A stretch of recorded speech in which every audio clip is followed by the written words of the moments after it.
Okay, now we want to look at leaf node, right, under data input and aggregation. So I'm going to switch back to the portal here, and what we're talking about really is how do we then introduce our input. So let's say you have a chain or franchise of stores across the entire country, and really sitting at the head office, you would like to see, ideally in real time, how your business is performing. And you've built models in according to your asset hierarchy here, and each of those models under its specific asset and whatever the case is represents maybe at the lowest level the nodes. Let's say they represent the cashiers. Now when those cashiers actually input their values or their sales or whatever the case is, we want to see those actually reflect as the actual value for that particular node. Now, having paused your branch, you will see that there's an option to add an input and to manage inputs. Now, the action of actually adding inputs, whether you are adding stock into the system, or you are adding an expense which then deducts from the system, this is where we would then ideally handle it. So if I click add input and I simply define the area, the function, I give it a date, entry date, and then I define the value, whether it's negative or positive, and then a short description should ideally give us what we need to see. Now I do have a model that I have been working on as an example that should ideally give us what we need to see. Let's just try and navigate to that one. Okay, now if I come down here, this is just a sample model I was using. Don't mind the details, they're not really making much sense. But if I go to, say, manage inputs here, which is what I want to have a look at, you see that I have two inputs that have been added. One of them is positive, one of them is negative.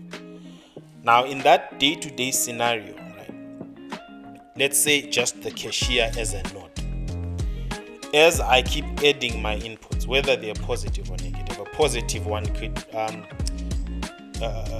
let's say a negative one could be, a positive one actually could be making a sale. The sale has just gone through, we record it as a positive, and then let's say someone then comes in, they want a refund, or they've just made a mistake, they want to remove some of the things from the receipt. That comes in as a negative, right? So positive, negative, until at the end of it you simply have a list of all the inputs that have been happening in this node. Right, let's say you've been doing this for a week, let's say you've been doing this for a month. After the end of the month, you have a fully fleshed table which is basically populated with the inputs for that particular node. Right, now what the system does in the background is it would take basically these inputs that we are submitting, their values, and come up with an average, which is the resulting value that you get to see here.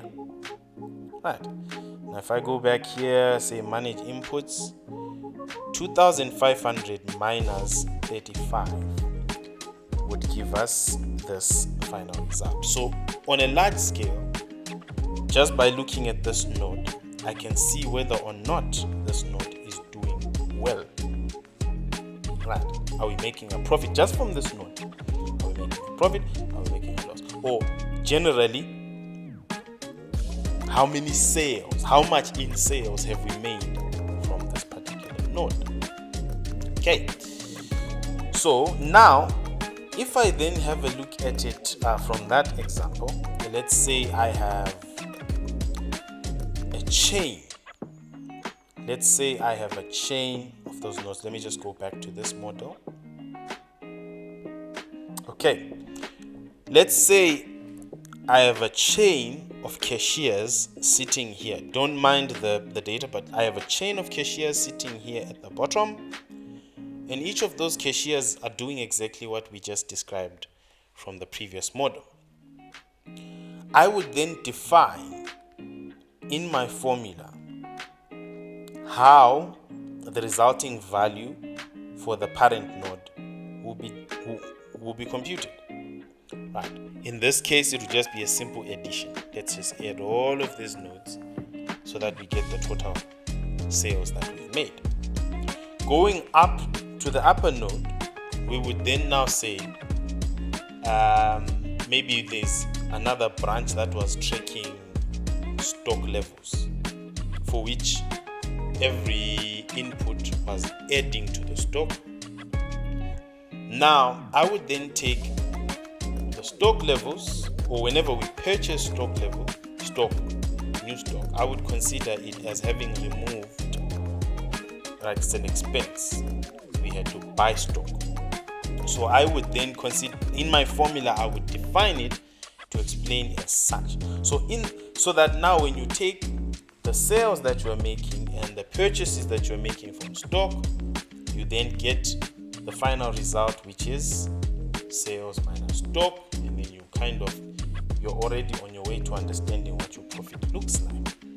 So looking at it from this angle now, simply put, if I then look at this tons supported, right, and I look at the formula, I can see that we've got Bolter fleet, is it support rate, this B yield, and this DOH. Let's just have a look at what they are here. So Bolter fleet, support rate, blasting yield, and direct operating hours, and their relationship really is now defined as that times that times that times that, which will then give us the resulting value that we are looking at here. Okay, so that's how we go about building our tree, until obviously the result that we are seeing here at the top, at the highest node, is a result of this value here being applied to a formula against these other values on the other side, so that when I'm looking at my formula, it then says THST times grad over that times recovery. Right. Where tons hoisted is my THST times this grade divided by that number that we saw there, and then multiply by recovery. Now going downwards and applying all the formulas node for node going downwards, we then end up with this result here, which gives us an aggregated value for our entire system. But let's say we don't want a big tree. We don't want to really have to navigate too much to get all of these. At some point we want to break it down. At some point maybe our models are running on different asset locations, or maybe within the same asset locations we still want to break it down. How does that work? That's where model linking comes in. Let's have a look at that in the next video.